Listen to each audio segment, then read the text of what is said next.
Mbote mingi bande kwa landi HP Media manaka mamino bosepela kala mumbu na bino kombo ya nkumuntu la bantoni balokanga nkyambule solote ko yima bokembe menya mane balembwa zanga bokilo kaka mbu ofinga kibolole wana kangeli omboloko kolia to kubwaka bakana mbeli bazokande keswe na nzeta kolala wapi bapesa mbwa nyama kabola bateka moyibi po baso mandoki ke matala kundenge makakwalia ka mondenge te bamata kabwato makuku makolongulu te liboki mpondu na tindela ko epanta batope mosunya ntabana tindela ko epanko ekomaki te tembe na mbula okopola kosisa kwanga na lianga te po mboto ekoya sima kokata lole mote pola linzala lelo lobi okolia ngbele yenga ya solo bandiko balandi na zaina site tope kese ya kobele mebongo bibuso bitando eke ya bino pamba te mumbu na bino kumuntu la mosale ya bino lolengi bolobaka mboka te yangwe mouta yambala oyo nzambe atombola kumuntula lona zaina sai pamba te na belemeni bino omokolo isato ya sanza ya yambo ya mibunkoto ibale na zomi na mwambi oyo nzambe apesi biso ngai na yo makasi to ingela penza wana na zaina sai pamba te lelo na yambi bandeko moko ya Inongo kasi bakoyebisa biso Inongo ezalaka wapi ya maindombe tokosola penza makambo matali bongo dynamique monene ya Inongo pe makambo matali bongo era bino moko boyebi tokokota penza mwa makambo wana misato opene simbi biso na manaka mabiso mamokolo lelo tika ete na tondo botondi na oya simbi biso kuna na matalatala ya mindele okombo ya Junior mopidi yeto kobenga bala mai ndombe mai moindo mai kiri yende asimbi biso na bililingi kasi yambo ete na banda na kokende bongo ko pambola tope ko tondo tope ko lakisa bino ba yambi yanga tope bongo ba pa ya miyanga tope ba bianga miyangai o manaka mamokolo lelo pamba te moto zaina miso balakisa kete mvuliza iko ya moko otona likolo o manoka to peboni naki oloboko monga ya mobali kopesa mbote mingi ndeko mbote journaliste nkumukanga nkomontula ngai komona ngai Sefas Tomanzondo mwana Inongo na botami na Inongo na koli na Inongo lelo nazali na nsai mingi vraiment ya koyamba yo na kati ya plateau pour na 3e journée na biso ya 2018 biso bana Inongo to sepelaki to solola na yo nkumukanga lango moni lelo na ye mboka yo po to solola makambo etali mboka na biso territoire ya Inongo ezali na kati ya province ya Maindombe. Matono mingi wana boyotiko yoka ebino moko mwana mboka ndenge nini ya mitondoli pamba te tulubiete moto zena miso bala secrétaire vous les akoya to kokine pe na loboko monga ya mwasi kopesa pe mwana mboka ye moko mitondolo boyi ba pe yeso kezali nini mbote mingi mwana mboka mbote ndeko journaliste ngai assistant médical Isa Lokopo Biongo nazali moko ya bana Inongo oyo toya na Kishasa awa kaka na cadre ya koluka vie mais malgré tozali awa makanisi mutu makolo na biso nyonso ezalaka bisika touta na mboka na biso ya Inongo territoire ya Inongo en général donc nazali na sai penza mingi na invitation na yo na plateau oyo pona ko tondolo mwa muke oyo ezali pona territoire na biso surtout pona société era merci mingi matono mingi na kalisi te boki okandenge bana mboka batondoli moko kasi kokende bongo loboko monga mobali po ya kotondolo mwana mboko yimbola biso nano tokoyeba Inongo ezo bongo na etuka nini pe ezali wapi bande ko bakoyi koyeba yango bazali misika po bayiba Inongo to pe bakoma na Inongo esengeli bango kosala boni otondolo biso nano etuka nango ezali pe bakokoma kuna lolenge nkani lelo oyo bato mingi bazoyoka kaka Inongo ezalaki eza na kati ya province ya Maindombe tango tozalaki na ya bandundu tozalaki na Maindombe mais lelo oyo tokomi na province ya Maindombe chef lieu nango ezali Inongo ezali mboka oyo bato bazali koluka bayeba yango ezalaka wapi po yango eza enclavé na kati ya lac po kende lelo Inongo ba moyen ezebele okoyi kozwa bateau okoyi kozwa avion okoyi kozwa camion Inongo eza province oyo ke lac Léopold D atikaka yango azwaki yango comme domaine privé na ye o makamyo surtout bango basalaki na kati ya pays na biso yango bazwaki Inongo comme domaine privé na bango yango biso bana Inongo to sepeli mingi pona kolobela makambo etali Inongo to sepeli mingi pona mboka na biso po mboka na biso ezali malamu toyaki na Kishasa toyaki koluka melelo to sepeli to lobela makambo mboka na biso tozonga na mboka na biso pona kotala ba développement oyo ezoyela biso na kati ya mboka na biso Inongo matono mingi bande ko balandi na kanisi boyoki ko kanene ni mwana mboka siko limboela bino pamba te pazali bongo moko mokambi ya dynamique Inongo kuna na Maindombe tuka Maindombe lolengi auti kolimboela biso sika Inongo ezwami kasi mwana mboka olimboela biso kuna na Inongo to pe mai ndombe nkita nini bino bozali na yango oyo kosala pete etombola pe mboka ya bino lokola bandeko mosusu toyokaka na Katanga toyokaka kuna na Kasai toyokaka kuna na Congo Central bino pe mai ndombe mingi penza na kati ya territoire ya Inongo nini bozali nango lokola nkita oyo kotombola penza mboka ya bino lelo na territoire na biso ya Mai Ndombe territoire na biso ya Inongo province ya Mai Ndombe tozala bankita ndenge na ndenge ndakisa lokola mai mai yo bozo mona neza nkita mai wana eza na petrol ndakisa lokola bazamba banzete bozo mona wana bazo kataka butu mo ezo buta Mai Ndombe yango eza richesse ndakisa lokola bambisi oyo ya kati ya mai eza ba richesse ndakita lokola zelo na biso bozo mona wana yango nde bazo salela yango ba vitre bazo salisa yango ba caro ndakisa lokola bankita ezali ndenge na ndenge tozala mabanga tozala nyoso tu oyo na kati ya territoire Inongo mais lelo tolingi te to sembola muke pola bankita na biso lelo tolingi te développement esal makati ya nkita na biso po totikali sima mingi tozalaki na bato ya kolobela biso te pona mboka na biso ya avancer pona mboka Inongo ekende liboso to sepeli mingi lokola nde tokomi province a partir ya province oyo tokoyeba ndenge nini ya ko valoriser nkita ya mboka na biso po tozwa investisseur baya na mboka na biso po ba faire développer territoire na biso ya Inongo pourquoi pas province na biso ya Mai Ndombe matondo mingi na kanisi ete zoiko ko bana bino ndenge tolobaki ete bino moko bozali na miso pe bozali bongo na makutu esengeli boyoka pe bofungola miso na maimaso tokosola lelo mokolo ya isato ya sanza ya mbo ya mibunkoto ibale na zomi na mwambe oyo nzambe apesi biso ngai na yo makasi ete toingila na kati wana kasi mwana mboka toko bana na maimatali bongo dynamique Inongo likanisi wana eutaki wapi pe esengaki nini to pe boni bolingaki ete bosala dynamique Inongo pona nini bon tosalaki dynamique Inongo ezalaki dynamique Mai Ndombe dynamique Mai Ndombe yango nde esangisaki ba 8 territoire nyonso tu territoire ya Kutu territoire ya Oshwe territoire ya Bolobo territoire ya Kiri territoire ya Mushi territoire ya Kwamutu yango nga nazalaki représentant ya territoire ya Inongo po ete na Inongo na mona yake no totikalaki sima mingi ifonga na kota na dynamique ya Inongo po dans lobelaka makambo etali Inongo totikalaki sima mingi yango na sepela yake Inongo ekende liboso Inongo etelema Inongo belaka yango te Inongo bazongisa yango sima grâce na bakonzio baye lelo na Inongo ba tokomi province yango moni fo tokomi kolobela makamba Inongo tozokende tozozonga tozomona makamba Inongo ezoleka bien po grâce na mona na bino Sefas Tomanzondo o lelo azokenda azozonga na Inongo pona kopesa développement ya mboka na biso kende liboso ezala parmi ba territoire oyo ezana kati ya RDC et Inongo lelo pe banda kolobela kango na ba territoire na ba province nyonso puis na monde entier mobimba matondo mingi mwana mboka to manzondo to kinana mbango kuna epa papa munganga epa bakisa mwa makanisi na yemi bale pamba te toki te awa bana Mai Ndombe bana Inongo bosali pe bongo dynamique na bino ezali kama moko ya sengo pamba te to bakate mosapi moko soki ezoki mpota loboko nyusu zoka makila soki likanisi ya malamu ezali bana mboka nyusu ko tia pe mwa linzaka na bango to pe mwa likanisi na bango kuna oki bakisa boni na likambo tele bongo dynamique. Non, bon, personnellement, nazo soutenir ma canisignons surtout, puisque les juste pour compléter au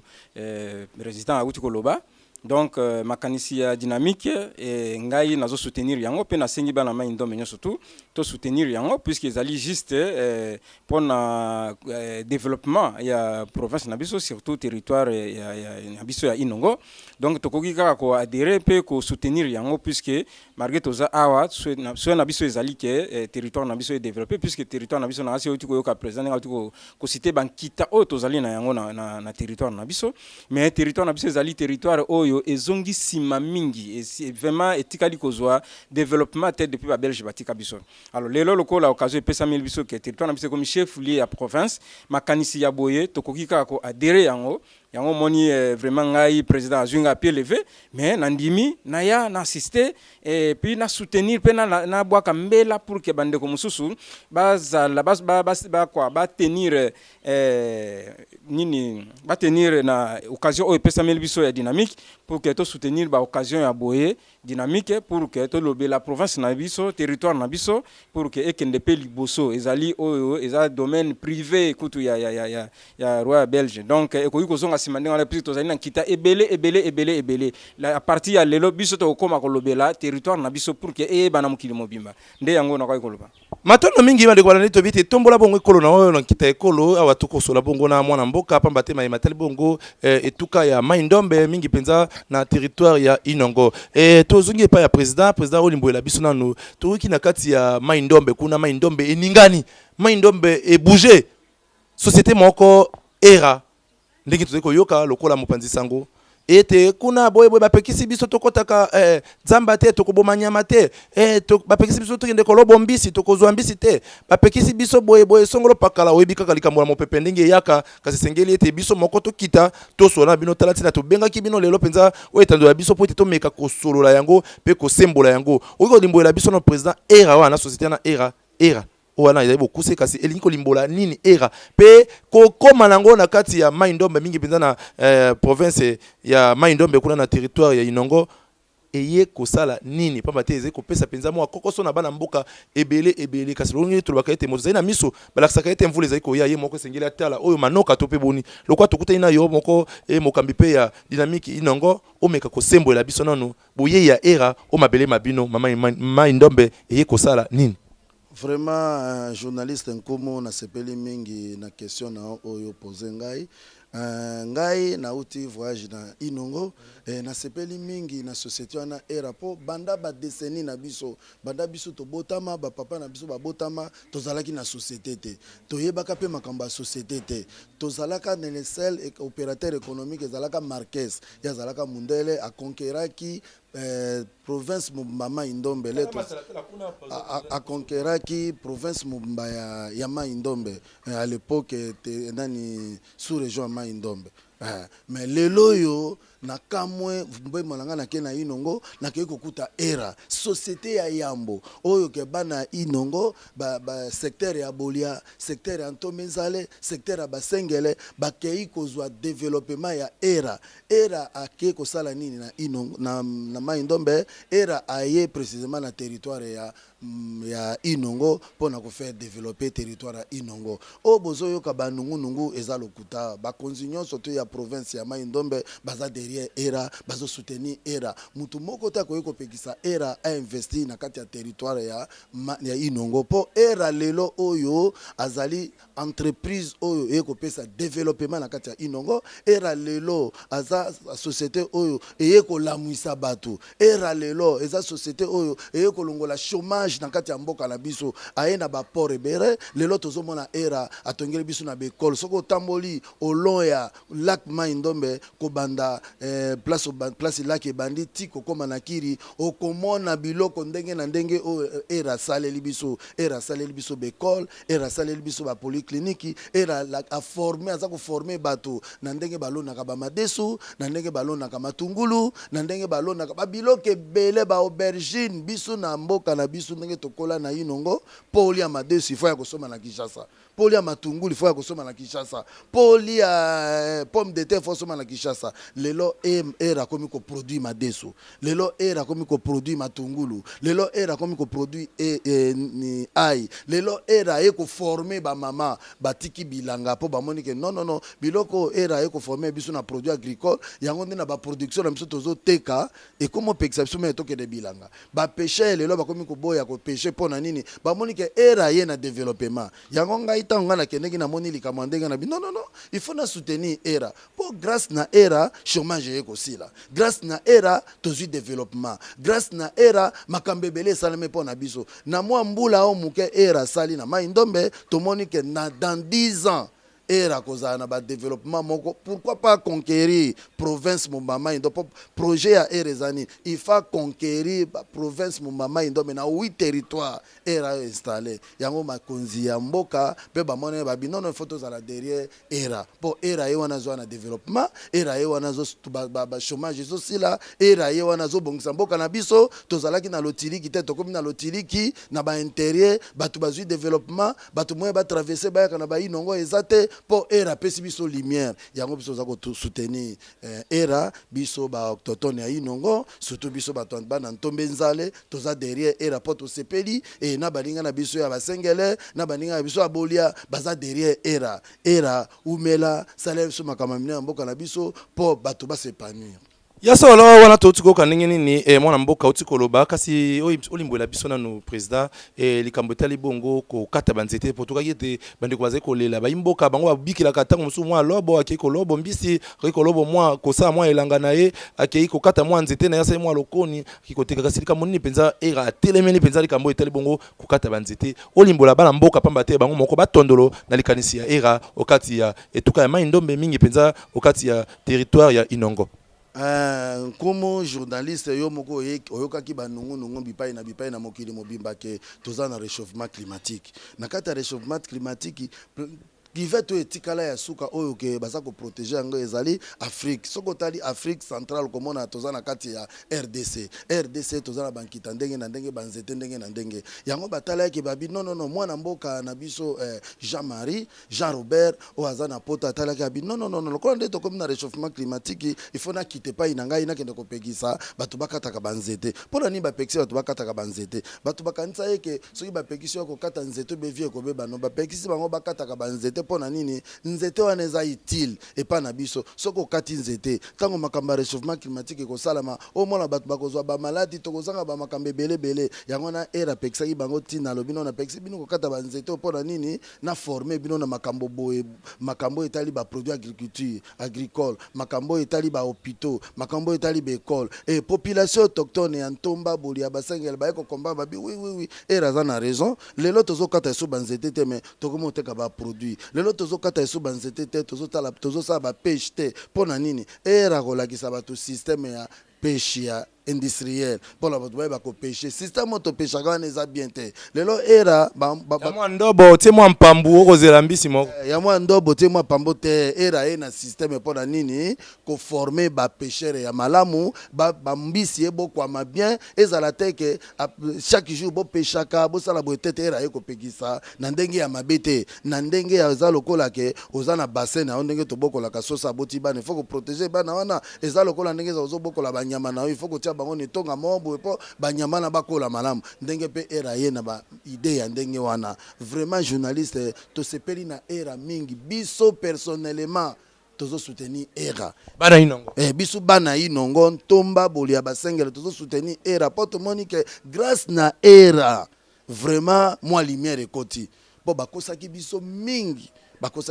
et tozo lancer appel pour la bateau bazolinga ba déstabiliser era batika pona nini banda tovana na ebisaki na bi banda tovana na Inongo ata mokonzi moko te politicien moko te bien député moko te asala même boutique ya pamba asala même école ya pamba asala même école ya formation ya pamba mais lelo era o tozomona aye na makambo ebele aye na développement aye ko pesa gu na kati ya mboka na biso po era wana batumi bakanisa yeke mutaza ko représenter era lelo na kati ya Mai-Ndombe c'est Jean Robert aza mwana ya mboka totiana mondelo wana esikete pe président omelata mwa nso ipo ete tokokoma likambo etali bongo Jean Robert pamba te tokoka bakolobela Jean Robert wana makasi ete yazali bongo mwana Mai-Ndombe te to bongo tokokoma na wana toki nano epa mwana mboka monganga ye pe alimboela biso nano na mayimatali bongo era e bongo tokokoba po ete olobi tolobaka ete na lisesetika nsoso abuni sala ezanga kokoya te tokomona pe na bililingi nini o era sali pamba te obeteli yango pe ntolo tokomona yango po kumutula za kapena moto na ntembe ya zali Thomas esengeli hamona na miso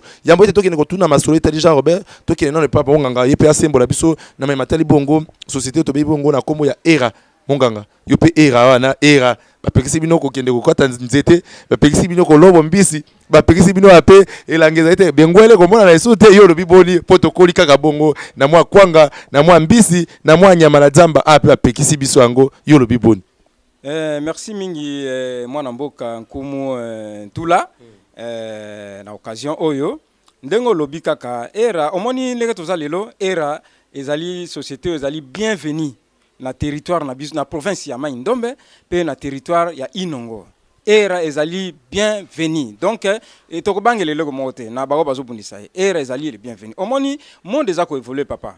monde eza ko évoluer biso to telemate kaka na position o bakoko batikaka biso kala parce que to telemate na position bakoko batikaka biso kala lelo yo ngana yo mwana mboka nkumutula boyika position wana ya mosombo na nguba ya mwa obaboli mwa biso to benga soki nsembe soki pe nzombo to be mwa kambanyo kana mwa ngwele bolingi pe to koma kwa bande ko pe katanga ya Kasai pe azaka boni tolingi to koma pe ndenge baninga bakoma to longwa na moyen âge o bakoko batikaki biso po so to lobi to raisonner na ndenge o bakoko batikaki biso lelo na ebale ya Inongo wana ngana bakoko na biso ube batata na biso batikaki biso batata na biso babotaki biso toliaki bikoli na ebale wana libongo wana kaka teze fotie mwa filet na tongo yebwe plein mais lelo kende bwaka filet na ebale wana soko kozwa ta eloko ozomona donc développement ezokota monde évoluer il faut plutôt souhaiter développement era aza bienvenu pourquoi biso moko toloba ko ba français balobaka malamu opesanga olakisanga ikoloba mbisi ke opesanga mbisi ya kolia n'est-ce pas lakisanga ikoloba mbisi ne sikete opesanga imwa ngolo tope mwa kambanyuka ngai moko na ebesika kolobo yenga ndenge wana mwana mboka ndenge olobi donc era aye kaka eza o balobaka modernisation c'est-à-dire apekisi système oya kala na gauche mais alakisi système ya sika na droite botoli mwana mokembeli opesi mwa lipa tope bombo toyeba ndenge olobi mwana mboka bandeko baiko landa biso bana mboka mai ndombe donc era azali monguna na biso te era aye kaka ko moderniser oyo biso to salaka imaginez-vous formation sur le domaine agricole formation wana mais ça na bénéfice ya Bana Inongo ça bénéfice ya ba mama na biso ande ko sala bilanga ancestral ndenge président utaye koloba madesu polia madesu olia litungulu il faut kosomba na Kinshasa est-ce que zala bongo bazamba nyonso wana o bakoko batikela biso na mai mabele yango pe obetela kantolo bongo na litungulu kozanga na mwa madesu ya Inongo ya kitoko ndenge wana basengele tout ça awa bazoloba ke no na nini na République démocratique du Congo donc mabele ya kitoko ezaka ba Congo ezaka na bakivu kuna de balona ka babiloka malamba mandesu bani tout ça mais non biso pe tozana mabele ezali ya kitoko mais eraye pona kolakisa bana mboka valeur ya mabele wana agriculture ni toki ko sala ya moderne ya lelo ya ancestral te lelo potolia madesu ebimi na mboka na biso lelo potolia litungulu pomme de terre oyo elonami na mboka na biso donc era zali bienvenue era ye wana azo evre kana domaine agricole te era aye ko evre na ba domaine belé domaine agricole domaine à santé domaine ya nani ya éducation donc et tant d'autres donc ezaka il faut to soutenir ye puisque eza eloko moko ya malamu to longola makanisi wana ya bakoko kala oyebinde kona ngai bande kona biso mingi même ya mai ndombe wana barata lelo kokenda ba voyage na poto bakutana na occasion qu'il faut que ne voyage na poto mais bakoko na biso bazalaki na raisonnement ya kala soka ke poto akeko kufa soka ke bwa akeko kufa ba occasion wana ebele bande na biso bazwaka mais bakoko na biso bazalaka na raisonnement ya malamu te mwa bobangi alors lelo lokola era ye aye na développement na ba secteur wana nyonso wana tokoki kaka ko soutenir yende kona ngai nde yango na kwa ikoloba matonda mingi bande ko balandi tolobete malembe toko kende bongo po ko sema bongo na libongo ya biso ya zelo kasi ku muntu la lokwa bongo ndenge to banga bongo toma tunyo beto tia mosapi na mopanzi to mona nano pe o president ko beta ntolo totala nano na bililingi nini erasi asali nesika oyo albaki etizaki pole totala nini ya si abongisi pamba te tolobete sango bieli ba lenko la belle ezete obetela biso sango ambisi oyo ata na liyanga te ata nkombe oyo nango te kaka ombisi na ibale wana ezali mingi ba ko betela so bentolo na era to mona nano misala nini era asali president olakisa biso na lokasa moko pe olimboela biso nini oyo era asiko sa lelo journaliste nkumu tokotalela tokolakisa bino lelo makambo oyo era sali na Kesenge botala ndenge biloko era za kosala na Kesenge botala ngo na bilili po balobaka ke loba ntepela nko wango mais tolingi tomona ngo na miso bomona ba œuvre oyo era zali kosala botala era ndenge zali ko former na Kesenge lelo ba biloko ba réalisation na ye o asali na Kesenge bino moko bolanda yango mabe soki ke tozokosa botala ngo na bilili ba réalisation ya era na Kesenge wana tumone oyo ezali ni betelo to pe atongi oyo ezali ba betelo oyo atongi ndenga zali ko former bato na côté ya agriculture na mboka ya Kesenge après Kesenge era kendeki na Nkondi pona ko sala bekole ba hôpitaux botala ndenge era aza ko sala na Nkondi na mboko Nkondi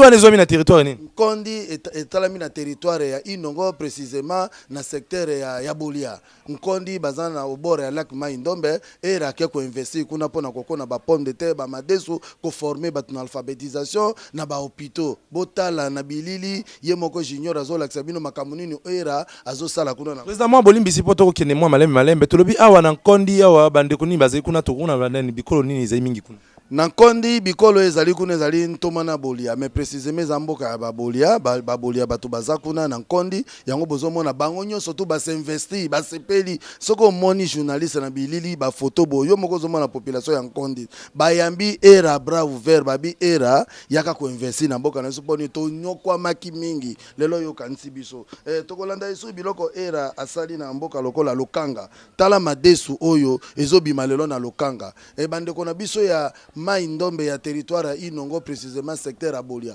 botala lokanga obino boyokaka botala ndenge era azosala makambo na lokanga botala ndenge era aza koforme bato na lokanga na kanisa zumwa loembo moko bande koyembaka lokanga ya utalo ngombe wana FCPC bande konyoso Inongo kuna pamba te na bokoko ya biso ezaka bongo bakosala milona bakoyemba pe matondo mingi era ye wana na nkondi après nkondi lelo era alandeli lisusu kana boliango mbale mboko boyoka mbale babando benga ngo kala lemba mboka CC lelo lemba mboka CC asinvesti na ba produit agricole yena era mindele bamona ka mbale te melo bakomi na mbale bakomi ko former batu na mbale botala makambo yo era zali ko sala na mbale azongaki kaka na mbale te akeli su kotala ba bekol na lokanga lisu azongi lisu na lokanga pona bekol oyo era azosala na lokanga bandeko na ngai ya ntomba bandeko na ngai bolia boyaka to ya le derrière era boyaka to soutenir era el ai yo to wikia era ai yo mia chômage era ai yo pa formation bien we 5 so